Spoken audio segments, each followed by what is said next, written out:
je vais d'abord vous présenter chacun d'entre vous, et ensuite je vous poserai à tour de rôle deux questions. Donc, on prendra deux tours de table. La première question sur votre rapport à l'interdisciplinarité. Quelles disciplines et quelles difficultés spécifiques ou quels avantages à travailler avec d'autres disciplines dans vos propres recherches. Et dans un deuxième temps, la place du risque dans vos travaux de recherche. Donc, je commence tout de suite à nous présenter tous.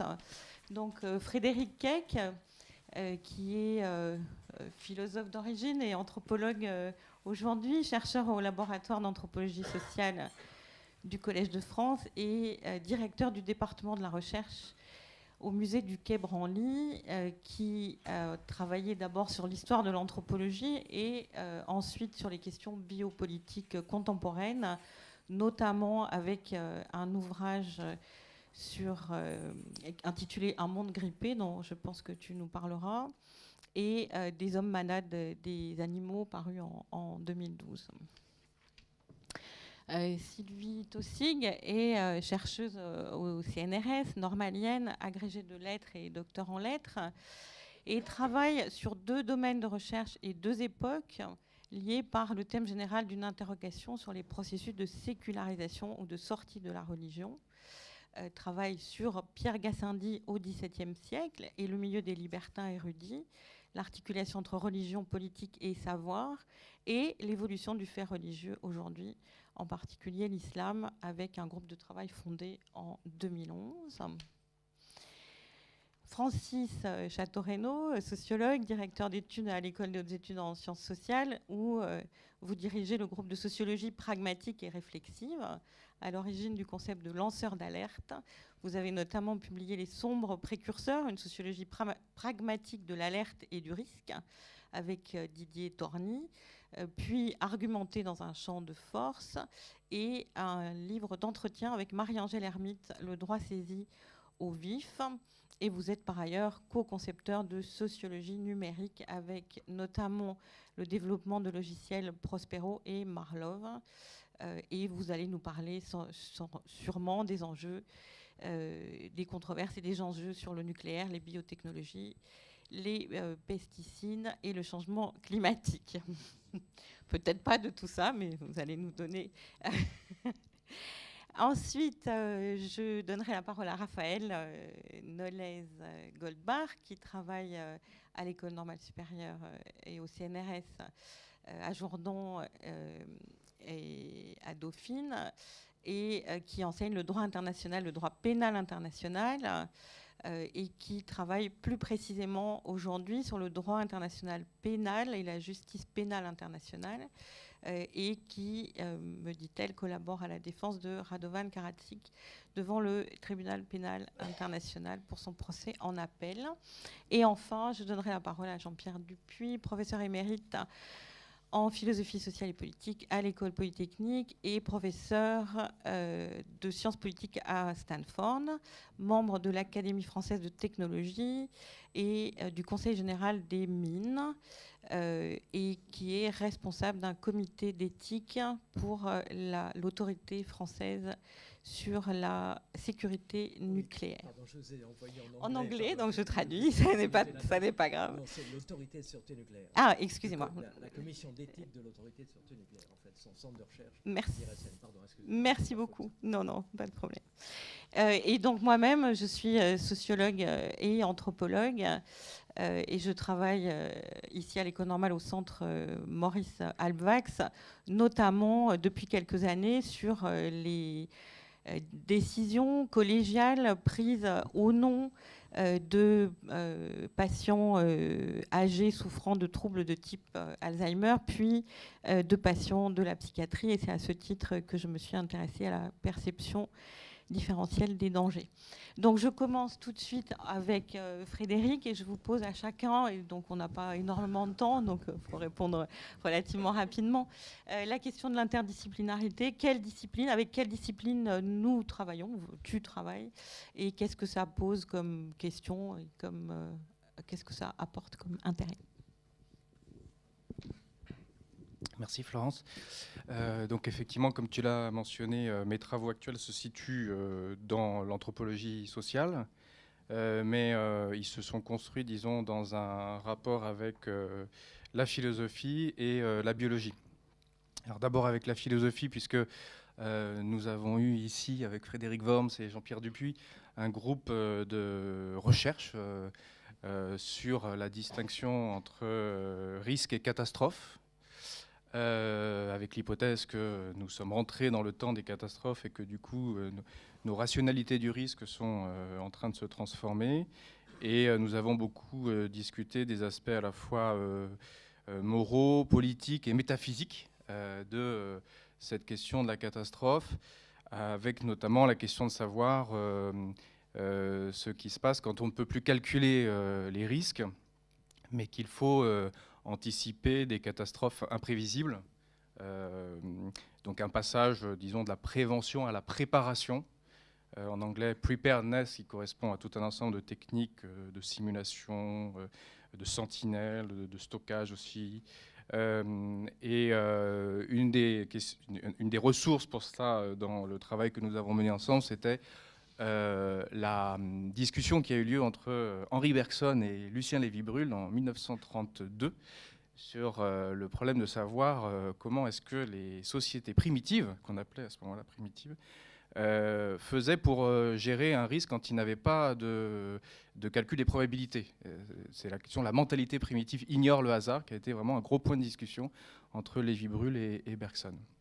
Alors, après ces discussions philosophiques, j'ai fait du terrain avec des biologistes sur la grippe aviaire, donc en France et en Chine, notamment à Hong Kong, où j'ai fait une ethnographie à la fois de laboratoire, de ferme, de marché, donc tous les endroits où on gérait le risque de grippe aviaire, puisque le problème, en particulier pour donc, ce virus très particulier qui est le H5N1, c'est de savoir comment un virus qui tue 2/3 des personnes qui l'infectent, donc qui a affecté environ 800 personnes dans le monde depuis 1997, qu'on a tué 500, comment est-ce qu'on peut anticiper qu'il tuerait 60 millions de morts s'il passait avec succès d'homme à homme? Donc j'ai travaillé avec des biologistes qui suivent les virus dans toutes les étapes de leur développement, et en particulier ce qu'on appelle le franchissement des barrières d'espèces. Donc il s'agit de comprendre pourquoi certains virus deviennent particulièrement, on dit, létaux ou mortels, et causent ainsi des pandémies catastrophiques. Et donc est-ce qu'on a raison de construire des scénarios à partir de ce que ces biologistes étudient au niveau de l'interaction entre le virus, la cellule, le système immunitaire. Donc c'est des questions là d'échelle en fait entre le micro et le macro, puisqu'il s'agit de passer du laboratoire à l'OMS, en passant par les commandes de vaccins par l'État français. Et puis, le problème de l'interdisciplinarité, c'est que les philosophes travaillent sur des concepts, les biologistes travaillent sur des virus, sur la paillasse. Et je dirais aussi que les biologistes ont l'habitude de demander des financements. Donc en général, ils demandent à un anthropologue d'étudier les aspects éthiques de leur recherche. Qu'est-ce qui se passe si un virus sort d'un laboratoire? Comment est-ce que des éleveurs d'animaux perçoivent le risque de franchissement de barrières d'espèces? Et tout le problème, c'est justement d'arriver à construire des projets aussi ambitieux que ceux que font les biologistes quand ils étudient comme ça les franchissements de barrières d'espèces. Avec une hypothèse anthropologique. Donc c'est là où j'ai bénéficié également d'un financement d'AXA depuis 3 ans au Collège de France, où on teste l'hypothèse de Philippe Descola selon laquelle il y a 4 modes de relations entre hommes et animaux, et que donc si on étudie différentes régions du monde, en particulier en Asie, où le risque de zoonose, de franchissement des barrières d'espèces est important, on peut voir que des gens qui vivent avec les animaux ont des perceptions différentes de ces franchissements de barrières d'espèces. Voilà, j'en reparlerai tout à l'heure peut-être. Oui, donc merci à Peter Burgess de m'avoir invité à cette table ronde. Donc, je précise que je vis actuellement au Mexique, où je développe un programme de recherche de comparaison entre islam et musulmans sur la zone Mexique d'Amérique latine, et que je compare avec les travaux que j'ai déjà effectués en France. Alors, je vais d'abord présenter rapidement le groupe de travail sur la religion qui se situe à l'intérieur de la chaire. Ce groupe se construit sur 2 séminaires qui ont déjà une certaine ancienneté. c'est-à-dire 3 à 5 ans. Il y a un séminaire sur islam et musulmans en France que je co-dirige avec Bernard Godard qui va arriver tout à l'heure. Et un séminaire sur politique publique en matière religieuse en Europe, qui est dirigé par Sylvie Angot et Claude Prochel.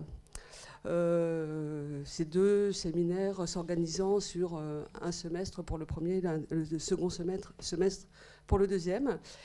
Et cela dans le cadre d'un groupe que j'ai créé en 2011 qui s'appelle Irène et que nous sommes en train de défaire pour une plus grande lisibilité de nos travaux. Alors, il faut dire aussi que mon laboratoire du CNRS, ici représenté par son directeur Pierre Quay, est un labo de l'ENS. Et quant à l'interdisciplinarité, elle s'est d'abord imposée dans mon parcours personnel. Comme Florence Weber l'a décrit tout à l'heure, je suis au départ agrégée de lettres classiques. Je travaille sur le XVIIe siècle, plus précisément sur un philosophe, astronome, historien des sciences, historien de la philosophie, prêtre de la Contre-Réforme, ce qui fait en tant que telle une étude qui s'impose dans son interdisciplinarité absolue, qui redécouvre Épicure au XVIIe siècle et en même temps propose une apologétique catholique. Et je m'intéresse comme grande ligne de mon travail sur les rapports entre religion et science, religion et politique, processus de sécularisation, de sortie de religion. Bernard Godard est quant à lui diplômé en langues orientales.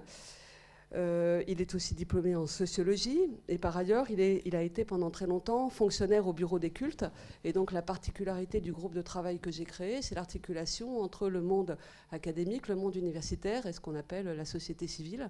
Donc le groupe était composé d'un certain nombre d'acteurs du religieux, imams, professeurs de philosophie, fonctionnaires. Nous avions un membre du Conseil d'État, un membre d'un tribunal de Versailles, etc. Un mot sur Sylvie Angot, qui ne pouvait pas venir aujourd'hui non plus. Elle est maître de conférence en allemand et elle a étudié les réalités de la religion à travers son étude d'Habermas et donc d'un point de vue philosophique. Donc vous voyez que l'interdisciplinarité dans notre travail est vraiment le noyau, le fondement même de notre interrogation. Et il en va de même de l'histoire de l'intégration du séminaire à l'ENS, qui en fait a précédé l'intégration de mon propre laboratoire CNRS, lequel est lui aussi, il faut le préciser, totalement interdisciplinaire, puisqu'il couvre un arc qui va de l'étude des philosophies antiques de l'âge d'or et de l'âge d'argent à l'étude de la technique à l'époque prémoderne et moderne, en passant par la philosophie arabe et la codicologie. C'est la richesse du CNRS de proposer ce genre de parcours et de perspectives qui couvrent vraiment toute l'histoire de la pensée occidentale. Ici, donc, le séminaire s'est engagé immédiatement dans les départements de géographie, donc, avec la forte impulsion de Emmanuel Cunningham-Sabot, que je remercie, et de Guillaume Bonnet en son temps. Et il a été nécessaire de penser l'articulation entre la géographie et l'étude de la religion. En fait, ce qu'il faut préciser, que tout le monde sait, mais qu'il faut rappeler encore, c'est que l'étude de la religion n'est pas aisée dans notre système universitaire en raison de la tradition laïque. Donc, nous ne faisons pas directement de la théologie, mais la théologie intervient naturellement. Nous ne faisons pas de l'histoire, mais l'histoire intervient. Nous ne faisons pas directement de la sociologie, pas directement de l'anthropologie, etc., etc., etc.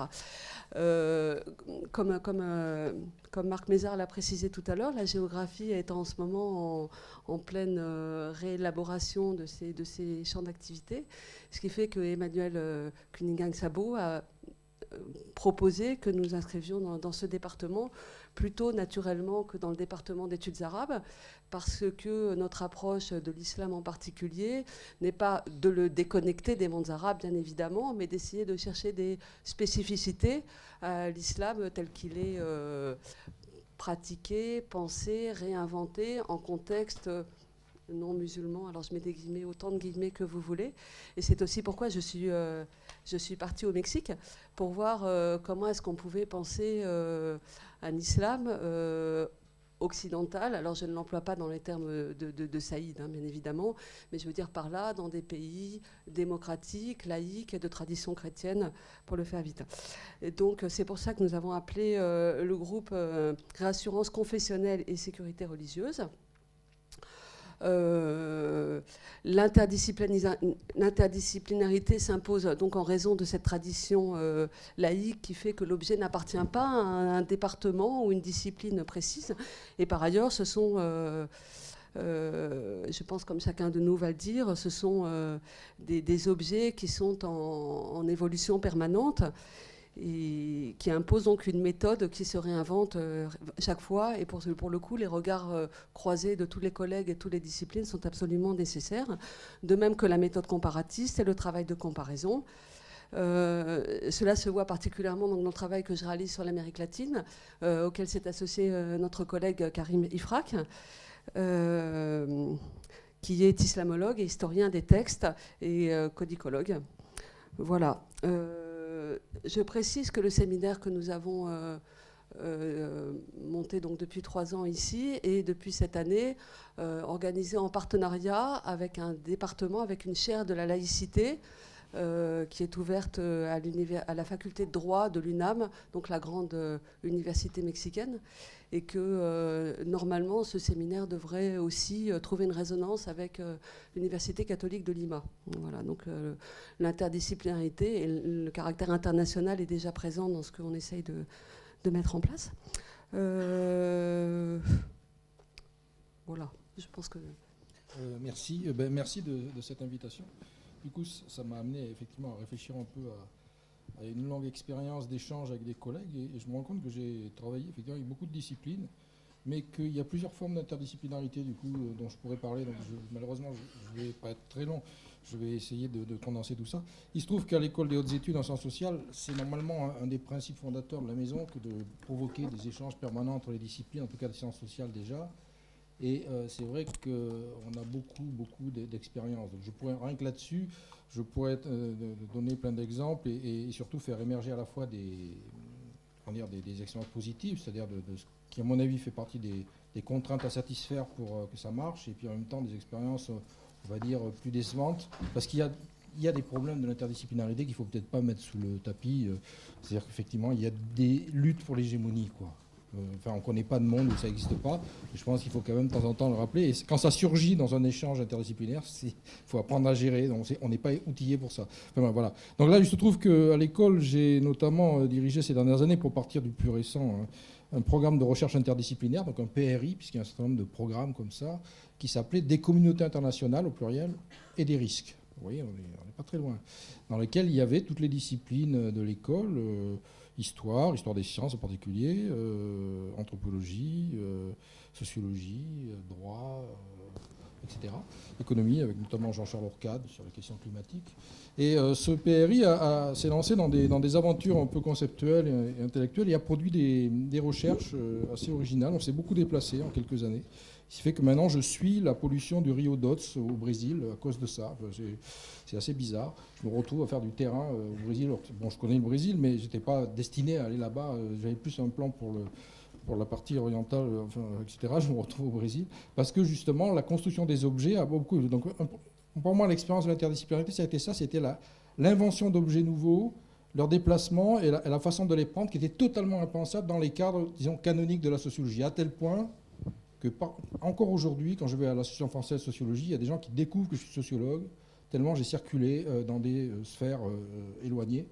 Et que pour moi, c'est une des conditions, évidemment, pour ramener dans les noyaux des disciplines des nouveaux problèmes et de créer justement la controverse interne à la discipline pour la faire bouger. Je ne pense pas qu'on puisse comme ça... Je ne suis pas tout à fait d'accord avec les approches d'Andrew Abbott, par exemple, avec sa version fractale, où on découpe comme ça en morceaux, puis on aurait à l'intérieur de la sociologie un résumé des oppositions qu'on retrouve dans toutes les disciplines. En fait, c'est vraiment dans les échanges et les interactions que surgit ça. Le lanceur d'alerte est né de ça. Il est né de controverses inouïes avec des philosophes, avec notamment Marie-Angèle Hermite, qui a quand même joué un rôle important dans ces échanges, qui elle-même a eu une approche interdisciplinaire du droit. C'est ce qu'elle raconte dans Le droit saisi au vif, où elle refait un peu un bilan de sa trajectoire intellectuelle, où elle a eu évidemment le plus grand mal avec les juristes purs et durs, puisqu'elle ne faisait plus du droit. Donc, et pourtant, quand elle a vu émerger les questions de brevetabilité, par exemple, ou les questions environnementales, qui n'étaient pas véritablement saisies par le droit positif dans des catégories, en tout cas opératoires, il a bien fallu qu'elle aille faire de l'anthropologie, d'une certaine manière, aller voir la manière dont des peuples autochtones traiter la biodiversité cultivée ou la biodiversité, la question évidemment du patrimoine génétique, en fait toutes ces questions, c'est elle qui les a amenées sur la table, et au début c'était très difficile, pareil sur la médecine, sur la génétique, enfin, j'en passe, etc. Donc il se trouve que j'ai beaucoup fréquenté de disciplines, ce qui m'a donné un regard aussi du coup de sociologue des sciences sur ces jeux-là, et je pense qu'il y a, si je devais garder 3 ou 4 critères, parce que bon, je ne vais pas vous raconter mes histoires avec les écologues, les climatologues, les épidémiologues, les toxicologues. Certains toxicologues sont devenus plus militants que toxicologues. Je pense à André Cicolella, par exemple, avec qui j'ai beaucoup travaillé, n'étant plus reconnu par les toxicologues officiels tellement il s'est engagé dans le combat, par exemple, contre les perturbateurs endocriniens. Mais enfin voilà, c'est des chemins qui sont... J'en ai plein à vous raconter. Je ne vais pas vous raconter non plus ce que je fabrique avec, par exemple, Yves Cohen, quand je fais un numéro de raison pratique sur l'histoire pragmatique, puisque ça a été aussi une aventure interdisciplinaire, un peu inattendue, où justement relier des pans entiers de la sociologie et de l'anthropologie contemporaine avec des pratiques de l'histoire en relisant des textes fondamentaux du pragmatisme. Je pense que le pragmatisme en tant que philosophie est absolument nécessaire pour penser l'horizon de l'interdisciplinarité. Et donc, ce que je voulais retenir, c'est les 4-5 comme ça éléments. L'amitié. S'il n'y a pas d'amitié qui émerge, à mon avis, vous pouvez faire tous les mots d'ordre interdisciplinaires que vous voulez, transdisciplinaires, pluridisciplinaires. À la sortie, vous n'aurez pas grand-chose d'intéressant. Il faut que des amitiés se nouent dans les échanges. Et c'est une des conditions nécessaires à la qualité des conversations, à l'écoute, à la symétrie, et justement à la mise à distance du point 2, qui est la mise à distance des luttes de prédation et d'hégémonie qui sont évidemment omniprésentes. On ne va pas ici faire le procès de telle ou telle école de pensée dans telle ou telle discipline, ce n'est pas l'objet, mais il y a des moments évidemment de rapport de force, et où faire l'interdisciplinarité quand on a des moments de montée en puissance de paradigmes, d'écoles, de chapelles, de théories, de doctrines, etc., c'est évidemment... Donc il faut être capable de mettre ça à distance, ce qui demande un travail critique, et ça ne peut tenir que sur la nature des objets qu'on se donne. Et donc des objets qui appellent précisément à être enrichis par la pluralité des regards. Et là, je m'appuie sur un philosophe malheureusement disparu, Fernando Gil, qui était un philosophe de l'EHESS, avec qui j'ai beaucoup travaillé sur la question de preuve et de description, avec Vincent Descombes. Et en gros, une des conclusions de nos travaux de séminaire, qui était donc interdisciplinaire en effet, c'était que la pluralité des regards doit enrichir l'objet et non pas le mutiler en le découpant en morceaux. Enfin, donc c'est une des conditions majeures. Évidemment, une autre condition, c'est mettre de côté les problèmes de reconnaissance. Alors ça, c'est un vrai problème quand on revient dans les noyaux de sa discipline, que connaissent d'ailleurs les jeunes chercheurs, quand ils ont été trop loin à l'extérieur de leur cœur disciplinaire, quand ils reviennent pour avoir des postes, etc., etc., là, c'est la baston, hein, pour le dire directement. C'est-à-dire qu'on reproche de ne pas être assez sociologue, de toucher à tout, d'être en touche à tout, etc. Donc il y a un problème, effectivement, d'être libéré, de se libérer de cette dimension qui est quand même obsédante et oppressante dans les milieux académiques et les milieux de recherche, problème de reconnaissance, de légitimité, donc ça veut dire s'autoriser, donc c'est pas donné non plus comme ça, donc il faut effectivement des cadres pour porter cette capacité à s'ouvrir, à se déplacer. Moi j'avais monté un projet avec un géochimiste américain et une géographe, anthropologue spécialiste de l'eau, je ne donnerai pas les noms. Ça a commencé dans la joie universelle, on allait sauver, notamment un des thèmes c'était les risques liés au gaz de schiste, et ça a fini dans le sang. Et en gros, quelqu'un a résumé en disant c'est pas compliqué, c'est États-Unis, Europe, mâle, femelle, science dure, science molle. Bon, ben on aurait pu le savoir au début, mais en tout cas, on n'a pas réussi, et j'ai 300 mails, d'ailleurs, un jour je les donnerai pour une analyse de sociologie des sciences, parce que c'est comment on voit basculer à un moment donné, l'incompréhension surgir au milieu, et la panique de tous les côtés, quoi. Enfin, une panique terrible, y compris avec des avocats qui surgissent en disant mais du coup le projet vous n'avez pas le droit de l'utiliser, etc. Enfin, bon, ça devenait terrible. Donc attention, je veux dire, c'est des expériences qu'il faut apprendre à outiller, à mettre vraiment sur la table de façon avec une réflexivité. Sinon, je pense qu'on va dans le mur. Donc, ben, les résultats, ils sont quand même assez marquants. Je m'arrêterai là-dessus.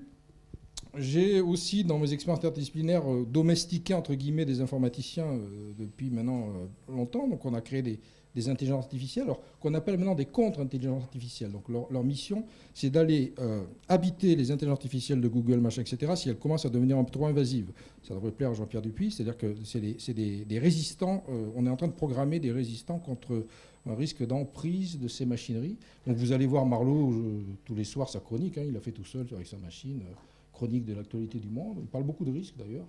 Donc c'est une IA en fait main, donc un peu bizarre, hein. Elle n'a pas la puissance de calcul de certaines mains, mais par contre elle a un niveau de profondeur sémantique que seules les sciences humaines et sociales peuvent évidemment créer. Et donc cette expérience-là n'était possible que parce qu'on a vraiment appris à travailler ensemble. C'est-à-dire que le sociologue se mettait à faire du code et l'informaticien se mettait à s'intéresser à des textes de philosophie, de sociologie, de sciences sociales. Et surtout ouvrir un espace critique. C'est-à-dire ne pas faire ces choses-là, je dirais, dans une espèce de joie, comme un peu les start-upistes, vous voyez, c'est bon, on est dans l'innovation, tout va bien, etc. Par contre, de poser à chaque fois la question des conséquences de ce qu'on fait, ouvrir les espaces critiques. Et à mon avis, là, le nœud interdisciplinaire est absolument central, parce que c'est par le regard des autres, effectivement, qu'on découvre et qu'on comprend, effectivement, les problèmes éthiques ou les problèmes conséquentialistes d'aventures comme celle-là, qui sont quand même assez lourdes à porter, hein, parce que Henri Beresti qui est là, donc je me rappelle qu'il avait été chargé d'une évaluation de nos logiciels il y a déjà 10 ans, parce que la présidence de l'école, je sais quoi, ces trucs-là, il n'y croyait pas du tout. Hein. Donc et on a vu une discussion intéressante, et maintenant j'ai monté un projet avec David Chavalarias. Ça n'allait pas de soi, il y a encore 3 ans, on était considérés comme des ennemis épistémologiques. Pourquoi ? Parce que justement, on a découvert cette possibilité d'avancer par la création d'un espace critique, donc d'une réflexivité permanente sur ce qu'on fait les uns et les autres. Et c'est vraiment la qualité de la conversation et le type d'amitié qui, à mon avis, fait tenir tout ça et assurera une réversibilité et une éthique positive à nos travaux et non pas, je dirais, une espèce de machine qui va tout englober. Voilà. Moi, je m'arrête là-dessus. Merci. Alors moi, je représente le groupe Droit International. Alors pour rebondir avec ce que vous disiez, effectivement, quand on est juriste, travailler sur des nouveaux objets, des nouvelles menaces, ça implique forcément la pluridisciplinarité, en fait, puisque le juriste, d'habitude, sa méthodologie, c'est il regarde la norme, le texte, il travaille sur un texte donc, qui a déjà été produit, et puis il étudie ses effets. Et donc là, si on parle de risques, de nouveaux objets qu'on est en train d'étudier et de découvrir, forcément, on est amené à travailler avec d'autres disciplines, c'est-à-dire à travailler l'objet juridique en amont du droit, si vous voulez. Et ça, c'est extrêmement intéressant et ça amène à une pluridisciplinarité telle qu'elle a déjà été évoquée. Je ne vais pas redire tout ce qui a été dit ici avec des philosophes. On a longtemps eu un séminaire de recherche avec le Collège international de philosophie sur justement les enjeux philosophiques et juridiques. Alors là, spécifiquement, c'était de la justice pénale internationale. On travaille beaucoup donc sur les questions de sens de la peine ou de sens des réparations. Les réparations, c'est un principe juridique, mais qu'est-ce que ça veut dire réparer un crime ? Et puis qu'est-ce que ça veut dire réparer un crime international ? Et quand je dis crime international, je pense ici aux crimes tels qu'ils ont été définis, type génocide, crime contre l'humanité. Comment on peut réparer ce type de crime ? Alors là, forcément, la question, elle est juridique. Pour moi, elle est d'abord juridique, mais je pense que pour y répondre correctement, il faut que j'englobe l'ensemble des sciences humaines. Donc ça se fait d'abord avec la philosophie, également beaucoup en utilisant les méthodes des sociologues, et en travaillant avec des sociologues, c'est-à-dire en menant des entretiens avec les acteurs. Ça va être avec les juges, beaucoup, énormément, pour essayer de comprendre la manière dont ils lisent et ils appliquent le droit. Parce qu'une fois de plus, notre méthodologie classique, c'est j'ai mon texte, moi j'ai mon interprétation, je lis la décision du juge, voilà, c'est ça, tac. Mais en fait, c'est un processus, c'est une organisation professionnelle, c'est des pratiques très très répandues. Et quand on mène des entretiens avec des juges, on apprend énormément. Et on apprend énormément en plus sur les différences de culture juridique. Et donc là, le terme de culture, c'est aussi parfois très étranger à la recherche juridique. Donc s'intéresser à la culture juridique, notamment quand on travaille sur les crimes internationaux ou les juridictions internationales, c'est fondamental. Parce que vous avez, pour le dire schématiquement, deux grandes cultures, la culture anglo-américaine de common law et la culture continentale européenne, qui fonctionnent sur des principes très différents. Et puis vous avez dans une même juridiction internationale des gens de toutes ces cultures-là qui doivent appliquer des textes de droit qui ont été créés spécifiquement pour eux, mais qui n'ont encore jamais appliqués par personne. Et puis personne ne leur dit comment faire. Donc là se met en place une pratique, une méthodologie. Et pour étudier donc les effets du droit, le sens de ces règles-là, il est nécessaire d'en faire une étude pluridisciplinaire. On le fait aussi un petit peu en utilisant... moi, j'utilise les travaux d'anthropologues. Il y a quelques anthropologues, j'en connais 2, qui ont travaillé sur les juridictions internationales. Elles s'intéressent au lieu du procès, même à l'architecture et à la manière dont ce qui se passe dans la salle d'audience, en fait. Et ça, c'est aussi extrêmement intéressant. Parce que du coup, j'essaye moi, quand je vais assister à des audiences dans des salles, dans des juridictions internationales, d'essayer de mettre un peu en place ces pratiques. C'est-à-dire, tel procès, il n'y a personne. Pourquoi? Qu'est-ce que ça me dit de l'accusé? Tel procès, c'est rempli de monde. Il y a des déclarations politiques, il y a la presse. Quelle est la différence? Pourquoi? Qu'est-ce que ça montre du type d'accusé, du type de justice? Ça m'a appris beaucoup de choses. Il y a aussi une anthropologue, j'ai oublié ce que je voulais dire, donc je ne vais pas le dire, qui avait fait quelque chose d'intéressant, mais j'ai complètement oublié. Voilà, donc voilà le type. En fait, ça nous permet de travailler le droit en amont, ce qui est au-delà du droit, mais en fait, ça dit beaucoup du droit et c'est très utile pour essayer de saisir les nouveaux objets, on en parlera après, les nouvelles menaces, et donc les nouvelles responsabilités internationales ou les nouvelles normes qui devraient, alors là justement on est dans le prospectif et les juristes ne sont pas toujours très habitués à ça, donc qu'est-ce qui devrait pouvoir être mis en place? Et même une fois que ça sera défini dans un texte, comment on va l'appliquer et comment les juges pourront-ils l'appliquer? Dernière méthodologie, pour aussi rebondir avec ce que vous avez dit, j'ai moi aussi mené un projet avec un informaticien, un collègue de David Chavalarias, un informaticien de l'université Paris 6. Et c'est très intéressant la collaboration avec lui, en l'occurrence, il était spécialiste de sciences des réseaux. C'est pas du tout des ingénieurs qui sont là pour aider à trier nos données pour nous. Ils ont leur propre thématique, bien entendu. Surtout qu'en sciences des réseaux, tout ce qui est système complexe, sciences des réseaux, ça fait partie des domaines émergents en informatique. Et on arrive à très bien collaborer. Moi, je l'utilise pour essayer, dans la masse de la jurisprudence, dans l'explosion même des normes de droit, d'essayer de repérer où sont mes thèmes. Quand je vais faire une recherche, c'est telle thématique qui va m'intéresser, où est-ce que je regarde? La jurisprudence, la Cour européenne des droits de l'homme, il y a des milliers de décisions, enfin même des dizaines de milliers de décisions. Même si on a des bases de données, c'est difficile. Donc le fait de construire des graphes ou des réseaux, ça aide énormément. Et nous, notre méthodologie, ça a été de se dire, moi je ne fais pas de l'informatique et lui, il ne fait pas du droit ou des sciences sociales. Et même si on en a une compréhension, ça a été important que je comprenne ce que c'était qu'un réseau réellement. Le but, c'est que lui, les résultats, ça apporte quelque chose pour l'informaticien et que moi, ça m'apporte quelque chose en droit. Mais on ne va pas s'occuper de faire de la matière de l'autre, en fait. Voilà, donc en fait, c'est très facile de faire de la pluridisciplinarité sur ces objets nouveaux. Le 11 septembre 2001 a pour moi été un événement clé qui m'a sorti de mon sommeil dogmatique, pour citer un auteur célèbre. Et depuis, j'ai écrit 9 livres, si je compte bien, sur des catastrophes diverses, naturelles, morales, Auschwitz, Hiroshima, le 11 septembre lui-même, bien sûr, technologiques, industrielles, Tchernobyl, Fukushima. Bon, c'est là que effectivement, c'est lié à mon travail que vous avez cité. Je préside la commission d'éthique de l'IRSN, Institut de radioprotection et de sûreté nucléaire, qui est le centre de recherche de l'autorité de sûreté nucléaire. Bon. J'ai été 2 fois à Tchernobyl, 1 fois à Fukushima. Catastrophe financière. Bon, ça fait 9 livres au total. La conclusion que je tire de tout ce travail, j'ai envie d'arrêter maintenant d'ailleurs, je fais autre chose durant toutes ces années, parce que bon, je suis de naturel optimiste, même si ma pensée est pessimiste. Ma conclusion est que s'effacent les différences en question entre ces divers types de catastrophes, et en particulier entre le naturel et l'artificiel. Pensez au changement climatique. Bon, pendant très longtemps, pour les économistes, le climat était la variable extérieure par excellence, exogène. Bon, aujourd'hui, nous savons que nous avons une action sur le climat. Pensez aux catastrophes naturelles traitées comme des catastrophes faites par l'homme. Je me rappelle le lendemain de Katrina, le New York Times titrait « A man-made disaster », une catastrophe faite par l'homme.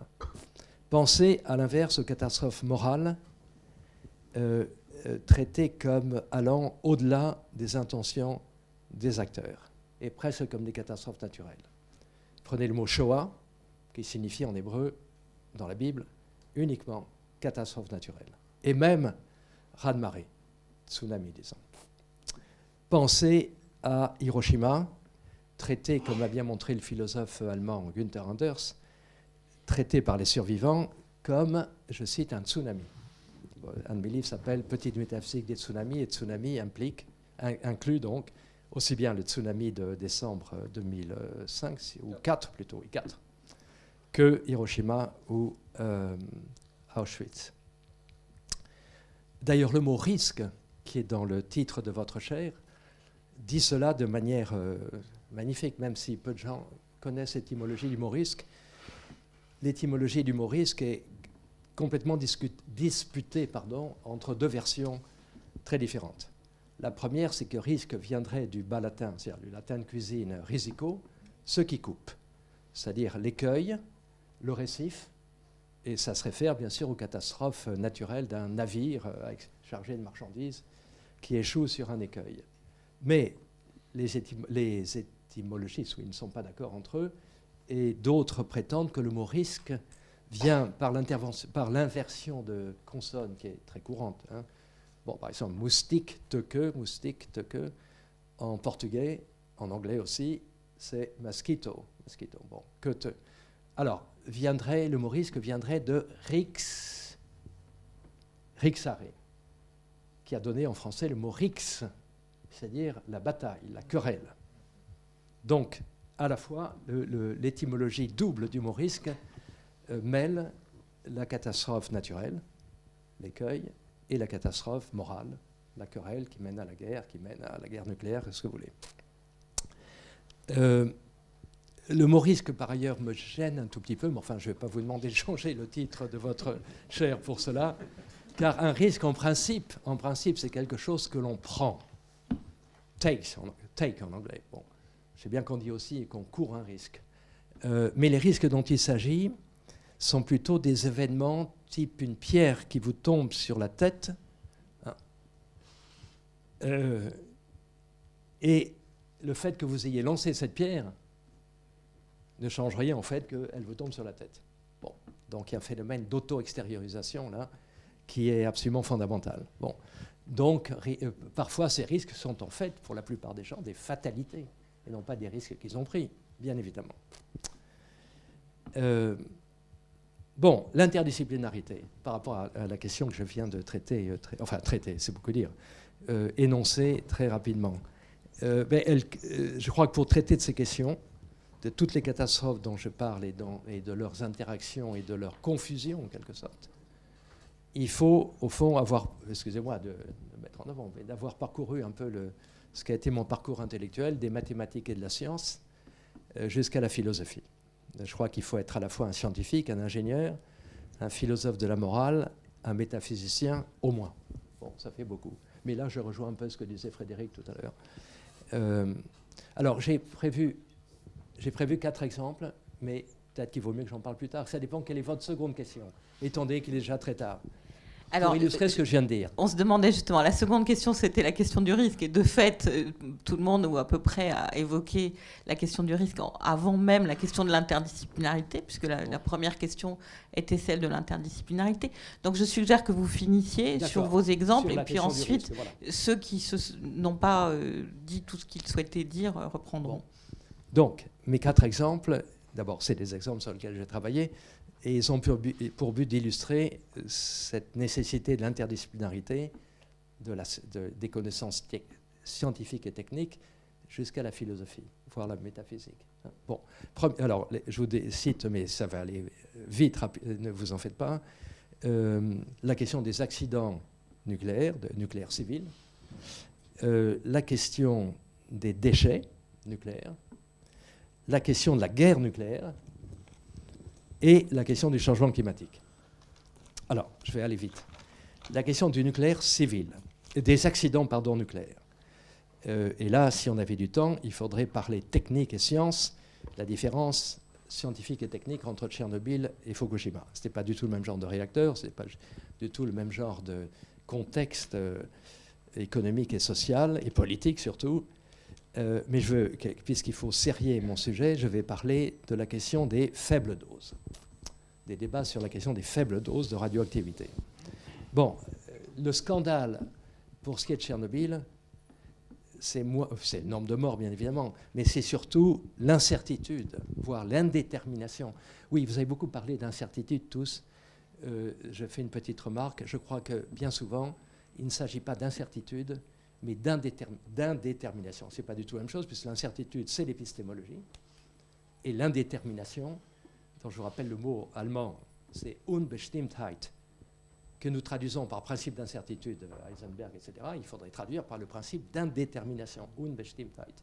Il s'agit d'indétermination, et ça, c'est de l'ontologie, ça n'est pas de l'épistémologie. Bon, je ne sais pas quelle est la capitale du Brésil, je dis c'est Buenos Aires. Bon, ça, c'est de l'épistémologie. J'ai qu'à ouvrir un dictionnaire et une encyclopédie, je sais ce que c'est. En revanche, l'incertitude dont il s'agit ici, elle est dans les phénomènes et pas dans nos esprits. Bon, ok, je referme cette parenthèse. Alors, le scandale, c'est que le nombre de morts de Tchernobyl, rapport officiel du forum de Tchernobyl, 40 morts. Quand vous êtes à Kiev, on vous dit facilement 400 000 morts. Jamais il n'y a eu un écart aussi grand au sujet d'un même phénomène historique, entre les évaluations, j'ajoute de bonne foi. Alors, quelle est l'origine de ce disconnect, de cet écart énorme? Mais je crois que c'est la question des faibles doses. Alors, on peut mourir de diverses manières de l'explosion d'un réacteur nucléaire. Si on est exposé au départ, je veux dire, par exemple, les fameux liquidateurs qui sont exposés, et il y en a beaucoup plus que 40 évidemment, et qui ont liquidé les premiers effets de l'accident, bon, ils sont morts en un jour, une semaine, un mois, etc. Mais on peut mourir d'une autre manière d'un accident nucléaire, et c'est vrai aussi bien pour Fukushima que pour Tchernobyl, de l'intérieur en quelque sorte, de ce qu'on mange, de ce qu'on boit, du bois dont on se chauffe, etc. Et ça, ce sont de faibles doses de radioactivité, et toute la question est de savoir si leur effet est non nul, strictement positif, ou s'il est nul. Bon, certains affirment que l'effet est nul. Bon, si l'effet est nul, évidemment, ça ne compte pas. D'autres affirment, et c'était d'ailleurs le rapport officiel de Tchernobyl, de l'ONU sur Tchernobyl, que l'effet est proportionnel aux doses, c'est-à-dire que même s'il y a une dose très faible, il y a un effet non négligeable. Alors si c'est le cas, ce qu'on peut montrer assez facilement, surtout si c'est linéaire, hein, tout le monde qui a une formation scientifique peut comprendre cela, c'est que si vous multipliez par la pente de cette droite, de ce linéaire, par le nombre de personnes exposées, et le chiffre officiel de personnes exposées est de 40 millions. Hein. Bon, en Russie, bon, surtout en Biélorussie, un peu en Ukraine, puisque Tchernobyl était au nord-est de l'Ukraine, les 3 pays baltes, la Pologne, le nord de l'Allemagne, bon, etc. Par la pente de la droite, vous trouvez, c'est ce que trouvait Charpak par exemple, 40 000. Bon. Mais le problème philosophique est le suivant. Et là, c'est plus un problème scientifique ou technique, mais un problème philosophique. C'est que les morts de Tchernobyl, multipliant par la pente d'une droite par le nombre de personnes exposées, le nombre est un nombre quand même extrêmement particulier, puisque ces morts, dont on calcule le nombre ainsi, n'ont pas de nom. Ils n'ont pas de nom. Car la seule chose qu'on puisse dire de quelqu'un qui meurt, par exemple, d'une leucémie dans le territoire dit contaminé, est que la probabilité que cette personne avait de mourir d'une leucémie a été accrue d'un chouïa du fait de Tchernobyl. Mais il est impossible de dire si elle est morte de Tchernobyl ou d'autre chose. Le taux d'incidence de la leucémie dans une population quelconque est bien connu. Voilà. Donc, le problème est que ce sont des morts virtuelles et qui n'iront jamais, évidemment, protester contre l'accident de Tchernobyl. Les compte-t-on pour quelque chose ou les compte-t-on pour rien? Je ne sais pas si je me fais comprendre. C'est le cas duel de l'autre problème d'un accident nucléaire. Là, c'est, disons, une grande quantité de population dont chaque personne est affectée très faiblement. Le cas dual, en quelque sorte, c'est un accident aux conséquences énormes multiplié par une probabilité a priori extrêmement faible. Bon, on ne sait pas faire. Deuxième cas, les déchets. J'irai plus vite sur les autres exemples. Les déchets. Bon, le Tchernobyl a inversé le concept de ruine. Bon, quand il y a une explosion volcanique, par exemple à Pompéi, sur les bords du volcan, les bâtiments, les vies sont morts, il y a des morts bien évidemment, les bâtiments sont détruits, mais on reconstruit et la vie continue d'exister. Dans la ville qui était juste à côté de la centrale de Tchernobyl, qui s'appelait Pripyat, il y avait 50 000 habitants, les habitants de la centrale, leurs familles, 50 000 habitants qui ont été évacués de force. Quand vous visitez les lieux, vous voyez une ville qui est toujours debout, parfaitement debout. Bon, c'était des HLM, donc ça commence quand même. Donc, les bâtiments existent, continueront d'exister. La vie, bon, la demi-durée de vie du plutonium 239 est de l'ordre de 24 000 ans. Bon, il n'y aura pas de vie ni pour les hommes ni pour les chats pendant au moins 24 000 ou 30 000 ans. Bon, c'est... Alors, la question des déchets, c'est qu'est-ce qu'on fait de ces déchets? Alors, il y a deux grandes positions. Les enfouissements à grande profondeur, ou alors en disant on se lie les mains. On ne fait... Pardon? J'ai presque fini. On se lie les mains, et non seulement on se lie les mains, mais on lie les mains des générations futures, pendant 20, 30 000 ans. Ou alors, l'autre position consiste au contraire à laisser les déchets en surface, de telle sorte qu'on puisse intervenir. Bon, ça, on se bat là-dessus. Mais, je veux dire, vous imaginez, je n'ai pas besoin de rentrer dans les détails, qu'il y a des problèmes métaphysiques énormes. Comment est-ce que nous pouvons nous sentir responsables de durée de l'ordre de 25, 30, 40 000 ans? Bon, voilà. Troisième exemple, la guerre nucléaire. Bon, qui est plus probable que jamais. Hein, d'après les experts, jamais nous n'avons été, même pendant la guerre froide, aussi proches des conditions d'un conflit nucléaire. Alors, pour en traiter, et en particulier pour traiter de ce qu'on a appelé, ce qu'on appelle toujours d'ailleurs la dissuasion nucléaire, on est obligé de faire intervenir, et c'est facile de comprendre pourquoi, ce qu'on appelle en philosophie depuis Leibniz n'utilise pas ce vocabulaire, mais depuis Leibniz, des mondes possibles et des contrefactuels. Que se passerait-il si, etc. Or, dans le cas de la guerre nucléaire, l'événement à éviter absolument est un événement qui ne se produira pas si nous réussissons notre coup. Donc on ne peut raisonner par rapport à lui que contrefactuellement. Hein, il n'est pas inscrit dans l'avenir, mais il pourrait être inscrit dans l'avenir. Bon, un de mes amis a pris la comparaison suivante. Supposez que vous ayez à traverser une autoroute, à pied bien sûr, transversalement, et que vous regardiez à gauche et à droite, et il n'y a aucune voiture qui se présente. Bon. Est-ce que vous traversez l'autoroute? Moi pas. Car, bien sûr, il n'y a pas de danger apparent. Même si je fais un calcul de temps de traverser la route et puis l'arrivée d'un bolide, fût-ce une Lamborghini ou une Ferrari, bon, vous dites, vous avez le temps. Mais malgré tout, je pense que moi, je ne traverserai pas, en tout cas. Voilà. Contrefactuel. Quatrièmement, le changement climatique. Hein? Allez-y. Non, je peux m'arrêter, si vous voulez. Allez-y sur le changement climatique, puisque nous sommes plusieurs à travailler là-dessus. D'accord, mais alors en termes métaphysiques? D'accord. Bon, d'accord. Non, mais je voulais expliquer l'interdiscipline. Non, mais je vous en prie. Si le temps nous est compté, je fasse mon tour. Dites quelques mots sur... Mais, écoutez, je voudrais faire référence au travail que j'ai fait avec l'ami ici présent, Alexis Greenbaum, et autour d'une question qui me semble être centrale dans toutes ces questions de risque. On peut partir d'une critique du principe de précaution. Ça a été mon point de départ en tout cas. Le principe de précaution, qui, je vous le rappelle, dans ses formulations diverses, commence par une phrase du genre l'absence de certitude, compte tenu des connaissances scientifiques et techniques du moment, ne doit pas retarder l'adoption de... Bon, ok. Donc le principe de précaution fait comme si ce qui nous empêchait d'agir était l'absence de connaissance. C'est bien l'avis du président Bush, qui sans doute était un sage comparé à celui qui va nous arriver, enfin qui va arriver au monde.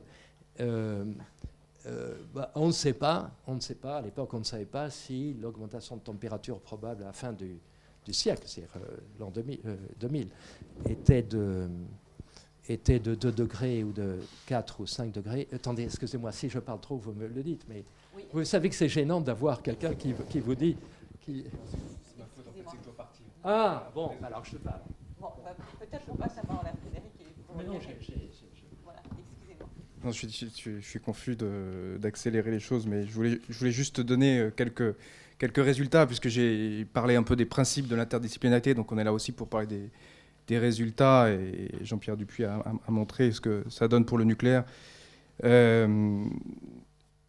Pour ce qui est de la grippe aviaire, il y a eu un événement récent la semaine dernière, c'est que donc le niveau de risque pour la grippe aviaire a été élevé par le ministère de l'Agriculture suite à des cas de H5N8 dans les élevages du sud-ouest de la France, qui sont très importants du fait de la production de foie gras pour l'exportation. Or, il y avait eu des cas de H5N1 un an avant, à peu près dans la même région. Le H5N8 ne se transmet pas aux humains, mais le H5N1, oui, avec la létalité dont je parlais tout à l'heure. Ce qui fait que les éleveurs qui commençaient à anticiper la fin des mesures de confinement qu'on leur avait imposées ont dû à nouveau prendre ces mesures. Et cette surcharge de mesures de sécurité fait tout à fait penser à d'autres problèmes. On a parlé des liens entre catastrophes naturelles et catastrophes politiques, mais la grippe aviaire a été gérée depuis le 11 septembre 2001 notamment, et depuis la crise du SRAS en Chine, qui a été un 11 septembre chinois, comme véritablement une menace terroriste. Alors, je voudrais juste dire quelque chose, et je m'excuse de devoir vous laisser, et je reviendrai, j'espère, tout à l'heure pour la réception, mais le fonds AXA m'a mis en contact avec un très bon journal en ligne qui s'appelle donc The Conversation, et j'ai pu donner un diagnostic de cet événement très récent à partir de l'expérience que j'ai eue grâce à ce fonds de recherche. Et donc j'ai pris sur cet événement récent le point de vue que des sociétés asiatiques avec lesquelles j'ai travaillé avec des postdocs, donc en Asie, enfin en Mongolie, en Australie et au Laos, donc sur des éléphants, des chauves-souris et du bétail. Et j'ai essayé de faire valoir, alors pas du tout les 4 ontologies de Discola, parce qu'en fait on a voulu travailler avec une hypothèse, un peu comme le font les biologistes, et comme le font les biologistes, on a vu que ça ne marchait pas. Mais ce qu'ont découvert les postdocs avec lesquels j'ai travaillé, c'est qu'il y avait des formes d'attachement des éleveurs à leurs animaux, qui pouvaient prendre tout à fait des formes marchandes, parce que tout ça, c'est effectivement des labels qu'on valorise, mais aussi des formes affectives, des formes de savoir-faire. Et donc, ce que j'ai proposé dans cet article, c'est de mettre en valeur la patrimonialisation, le caractère patrimonial du savoir des éleveurs, qui à la fois se mesurent dans des labels type le foie gras français à protéger contre la rétorsion américaine, par exemple, mais aussi les savoirs, les savoir-faire et les affects des éleveurs. Alors, je n'ai pas du tout fait du terrain avec les éleveurs du Sud-Ouest, mais voilà, je pense qu'une approche ethnographique et éloignée, je pratique le regard éloigné de Lévi-Strauss, permet de porter comme ça un diagnostic critique sur une situation contemporaine. Mais voilà, je pense que ce genre de méthode pourrait être appliquée sur d'autres risques, et voilà, j'essaie de la défendre dans mes travaux. Voilà, je m'excuse vraiment de vous avoir gêné dans l'organisation de la table ronde. Merci Frédéric. Je rebondis en fait pour présenter mes propres travaux qui sont ethnographiques. Donc tu m'as fait une ouverture. Donc moi je travaille sur la perception du risque vue d'en bas, et je travaille sur la perception différentielle de ces risques par les différents partenaires protagonistes d'une situation, avec des dangers que courent certains des protagonistes de cette situation, et des incompréhensions ou des méconnaissances sur la nature de ces dangers et surtout sur la perception de ces dangers.